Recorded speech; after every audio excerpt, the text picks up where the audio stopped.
in these sort of facilities, it can't have been an accident.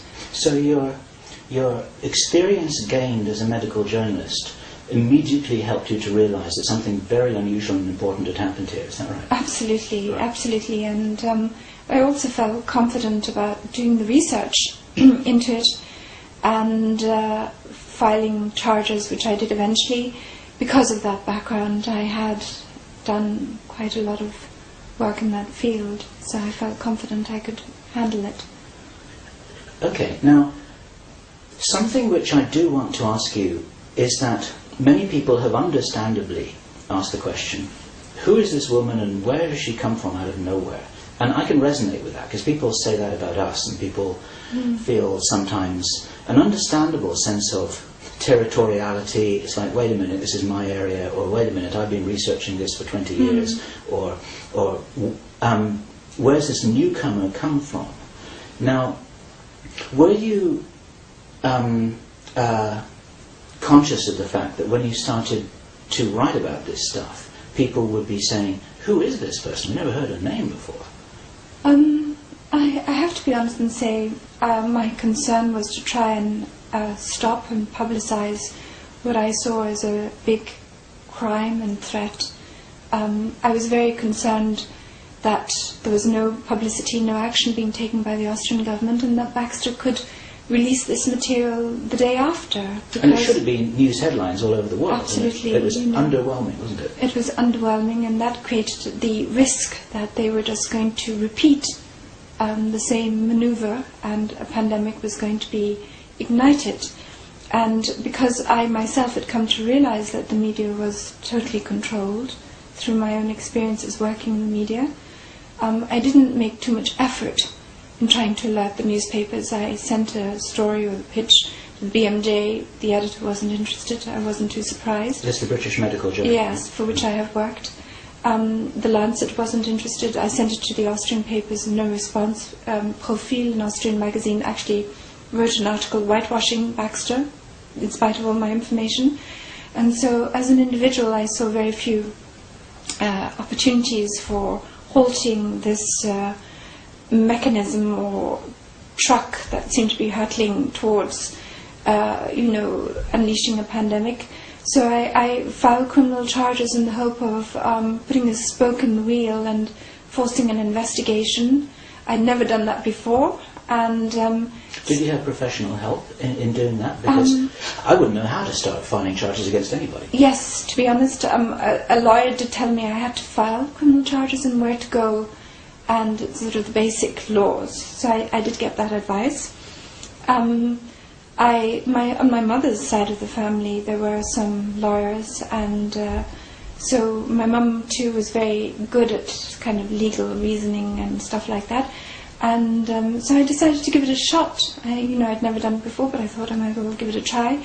The evidence is there. It's just a question of laying it out clearly. So that's what I did, and the police did start investigating. Is it the police here in Vienna? Yes, yeah. Yes. And my understanding is that 3 police forces are investigating: the police in Vienna, the police in Korneuburg, and the Unit for Protection of the Constitution and Fighting Terrorism was also investigating, and I know that for sure because I was summoned there for an interview. However, what has alarmed me is the fact that nothing has happened. The government is continuing to press ahead with its program of mass vaccination with these Baxter vaccines. There are no security checks in place to ensure that the material isn't contaminated. The situation is such that I might as well never have filed the charges. And last week, the head of the Unit for Protecting the Constitution and Fighting Terrorism was forced to resign, it seems, and replaced by somebody who appears to be much more loyal to the powers that want this vaccination program to go ahead. The same is true of the Austrian criminal police. The head was replaced by somebody who also has a track record of working for these so-called New World Order corporations. And so I increasingly feel the structures in government are not going to be effective in stopping and halting this danger, and that's why we have to now move towards organized civilian resistance to the vaccines. But you must be encouraged, because parallel with your metaphorically waking up that morning to realize that, wait a minute, what's wrong with this picture? There's something happening that shouldn't be. A lot of other people all over the world have been becoming very aware of this and very active. You must be feeling heartened by that, yeah? Absolutely. I mean, the response has been amazing and exponential. It's just every day it's amazing to see the progress, and today I heard that the Greek police are going to refuse and have officially refused to take the vaccine, which is quite a significant milestone.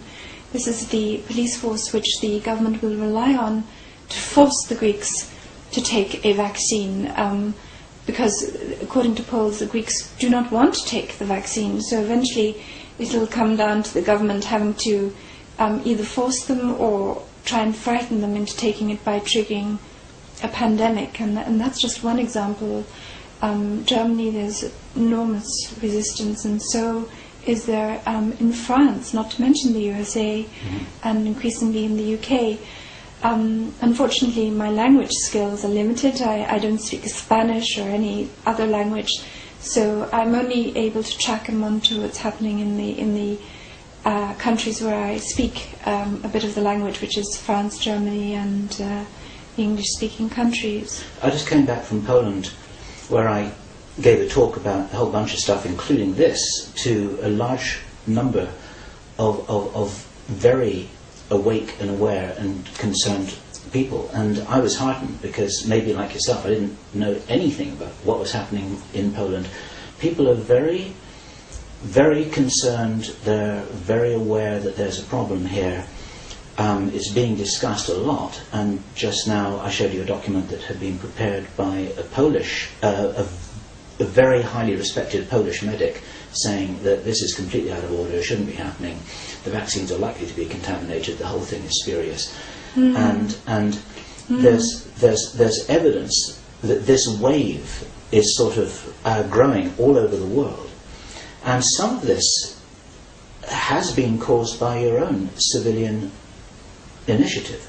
Now, just to back up a little bit, somewhere down the line, and this may seem like quite a long time ago now, you lost your job, probably because of this, didn't you? Yes, I did. I mean, to be honest, I can't even remember now when it was, but I think it was the end of June or the beginning of July. I was unceremoniously informed that I was not, the reports that I had been scheduled to write were not required, and since I've been working there for almost 2 years without any complaint, and no reason was given, it was clear to me that this was connected with the fact that I had filed these criminal charges. And I also went to the US Embassy in Vienna and filed charges with the FBI.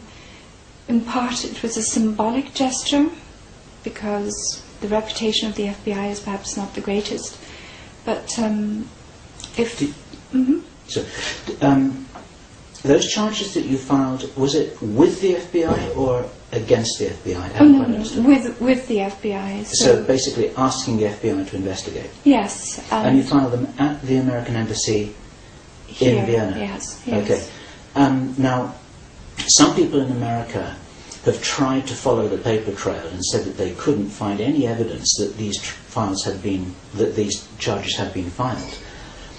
Is it possible that they never left whatever room it was which you filed them in the American Embassy? Not really, because I even sent copies by email to actually various FBI departments, because I'm well aware in the meantime that there are within every police structure these people who are obstructing investigations.